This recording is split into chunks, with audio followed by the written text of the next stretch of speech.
Hello my beautiful babes, and welcome back to yet another makeup therapy video. In makeup therapies, we find a serene and peaceful location, a hotel or a scene that you find comfort in. We light up a nice scented candle and we do some skincare, a mask if you will, and just try out some new makeup looks or products that we've been meaning to try out. But most importantly, we use this time to clear out our minds and share thoughts on a topic that is heavy on our hearts. If you ask me though, we really just be vibing it out over here. I have some non-alcoholic wine poured out to, fit the vibe, the aesthetic that we're going for. And if it wasn't for filming a whole makeup look, best believe I would have had at least 11% in there, okay? But honestly, girl, I didn't even need any of the alcohol because I was lit off of my little $10 juice, okay? And I had my playlist on blast and I was just really in such a good mood. And honestly, to me, that's all makeup therapies are all about. Like, just getting yourself in good spirits, doing what makes you happy, what gets you hype. And for me, sometimes that's doing my makeup for y'all. But honestly speaking, in makeup therapies, I just love putting my thoughts together and creating on a topic that not only myself, but many of you guys can reference back to as well. Like, it's comforting knowing that I'm able to share thoughts and some vulnerability with thousands of people who can relate. But most importantly, this year, the goal is to share many of those thoughts with someone I know is able to help me maneuver through all of these different things and all the different tabs that are open in my head, okay? Like, girl, we have so much to unpack in this video alone, but who we really need to be unpacking these thoughts with this year is a therapist, okay? I just want to give a big thank you to Cerebral for sponsoring today's video. I just hope y'all didn't think we were going to bring last year's trauma into this new year, right? But anyways, Cerebral is an online mental health platform that gives you convenient and private access to counseling, therapy for anxiety, depression, and so many other conditions. And if your situation requires it, they also provide online prescription medication management as well. All of this for just a flat monthly rate. Cerebral is affordable with or without insurance and sometimes can cost 3 times less for counseling and treatments. So you don't have to worry about coming off bans for therapy as some of us would imagine, but just keep in mind that your location and state does determine your monthly rate, as well as treatment availability for ADHD, bipolar, and PTSD. Cerebral is designed for long-term treatments that offers 3 plans. They're medication plus care counseling, medication plus therapy, and therapy alone. And getting started is really easy with answering the questions they provide and deciding what plan you want, but be thorough in your answers because you want to make sure that you're getting the exact care that you need. Care counselors, licensed therapists, and providers are also helpful in creating your care plan for that extra assurance. And once you've gotten started, you're able to visit your therapist or provider from your own home at a convenient time for you. You can also see a prescribing provider in as little as 20 minutes with their instant live visits, all of which can be done from your Apple or Android device. But yeah, in this new year, remember to champion your mental health with Cerebral. And if you'd like to take the next step in working on your mental health, click the link in my description box to start the questionnaire and get started with the provider right away. Also keep in mind that your first month starts at only $30. Okay, I'm sorry, but y'all are just gonna have to ignore the fact that the makeup portion of this video was filmed on a totally different day. During the original filming day, my eyes watered up like crazy and it just messed up my makeup. So, we're just gonna pretend it's all the same day, okay? But with all that I went through towards the end of last year, therapy is definitely one of those things that I placed at the top of my list of things to explore this year, and seeing it work well for other people made me a bit more comfortable with giving it a go and just overall working towards understanding myself more and more every day. But part of understanding yourself even fits perfectly with today's topic of being the main character of your life. And I'm not even gonna lie to y'all, I'm gonna just say it straight up. I did not come here to give you the cliche idea of main character energy, okay? Like, y'all should know what I'm talking about. The whole bike riding in the sunset and the taking pretty pictures, dancing in the rain, and just doing self-care routines every single day. Like, y'all know what I'm talking about. And I'm just not here for all that. Like, I'm not here to talk about all that. I am here for it. Like, I support it wholeheartedly, but the realist in me is like, okay, but let's come back to the other 92% of our lives that we spend here on earth. You feel me? Like, what I love about my platform is just being able to give my own perspective and just my own outlook on things. And today I'll be sharing the concepts of being the main character of your life that I feel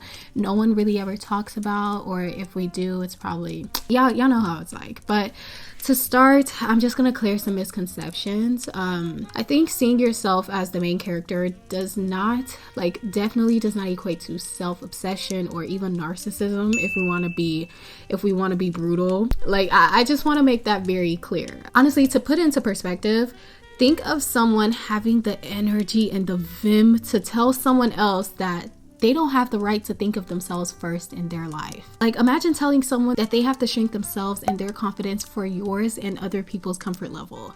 Like, I'm sorry, have you lost your mind?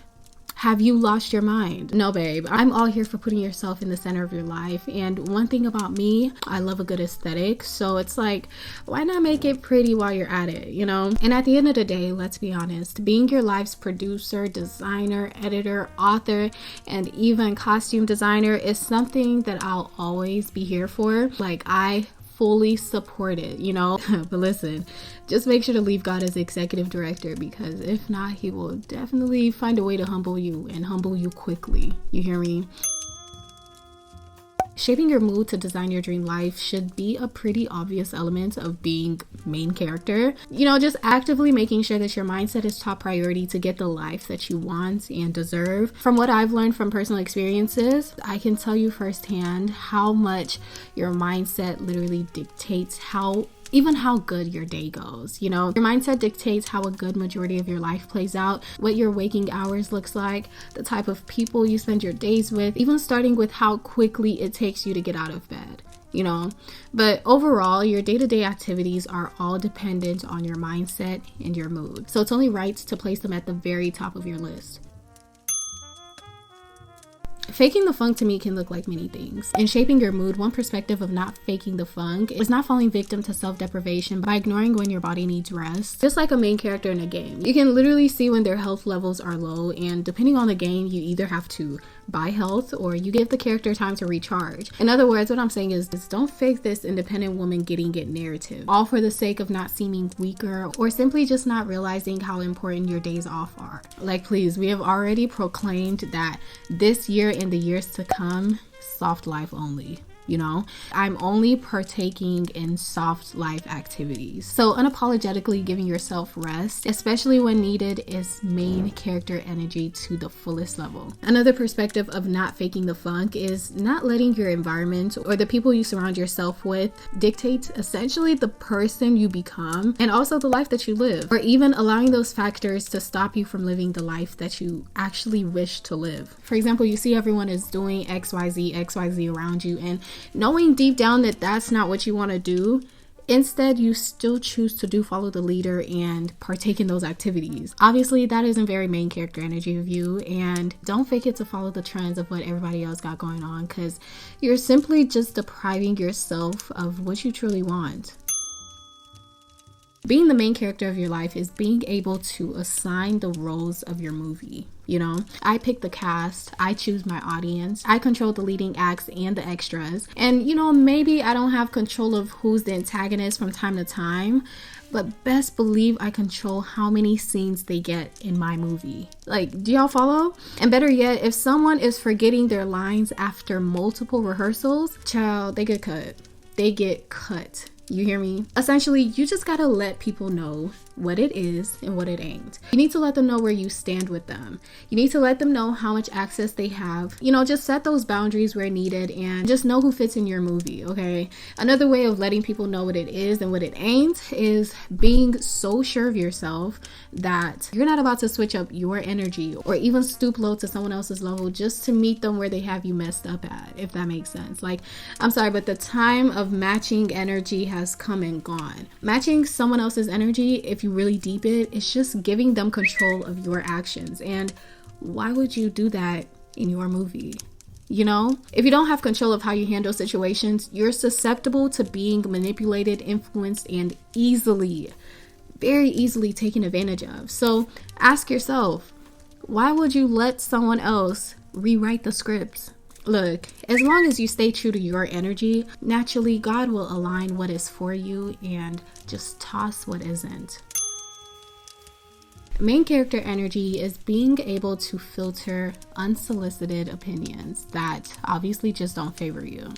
For this, I think I'll just try and use an example from my life. In the past, I've had someone try to tell me about myself when they've only been granted access to a part of me. I don't know if you understand what I mean, but imagine you've only watched one part of a movie and you try and tell someone else the entire plot. And I know we're using a lot of movie references here, but I don't know, it just fits perfectly. But there's just so many layers to me, or to anybody really, that even if you think you can, you could never tell me about myself as a full being. Like, I take pride in knowing that I am a multifaceted babe, a babe with multiple dimensions, and who gets access to what dimension is on my own accord. You're obviously not going to be the same person with your mom, your dad, your friends, co-workers, and even for content creators, you're not going to be the same person online as you would be with someone in your close circle who has access to all other parts of you. And honestly, I've grown to accept that that is completely okay. Having multiple layers doesn't make one layer any less of you than the other. I mean, unless you're just out here faking it, there's literally a you in every version of you. So it's rude when someone tries to make you perform a what you're supposed to do or how you're supposed to act dance. Like, it just, I don't know, it don't work. It's just not gonna work. But with that, being that there is a different version of you that exists in literally the minds of everyone who knows you or has encountered you, understand that even if you've only been the best version of yourself to someone, how you can perceived is literally just that, a perception. A perception based on their biases, a perception based on their insecurities, a perception based on how they've already chosen to see you. So as you can see, there's just so many factors that can play a role in someone else's perception of you, and quite frankly, you're not in control of that, nor is it even any of your business what someone else thinks of you, you know? So yeah, I could care less. I could care less what opinion someone has of me or what impression of me they have based on one singular meeting or only knowing me unilaterally. Like, I mean, of course it doesn't give you the right to be a jerk to people, but my main focus is showing up as myself every day and doing right by anyone that I come in contact with. So paying attention to opinions of others, especially when it's not constructive, sweetie, sometimes it's only doing yourself a disservice. And honestly, when people are not able to understand that, you either just gotta keep them at a distance or just give them the middle finger and keep it moving. Like, sometimes it's really just not worth the fight. And obviously, you know, there's a whole lot more that goes into this, but you know, maybe we can make this its own little makeup therapy. But for now, I'm just gonna kind of leave it here. So I know I said I wouldn't talk about this, but I'm gonna end this video off with the one thing that I said I wouldn't talk about. Because honestly, even if it is just that 8% of your life, make life as glamorous and as picture perfect as you want, okay? Go on those bike rides in the sunsets, take the pretty pictures, even dance in the rain if you want to, you know? Obviously, just explore what life has to offer outside of your everyday routine. And I think this video was kind of heavy. It probably wasn't that heavy, but to me, you know, if you really want to deep it, it could be a heavy one because hopefully there was a lot of self-analysis going on, but I think it was worth it. I low-key hate getting a little simpy on here because, like, you know, who wants to be vulnerable to thousands of people? But, you know, these are the type of conversations that I truly like having outside of what y'all typically see on here. But as always, we can always keep the chats going in the comment section. Let me know a topic that you'd like to see in the next makeup therapy, and I'll see you guys, of course, in my next video.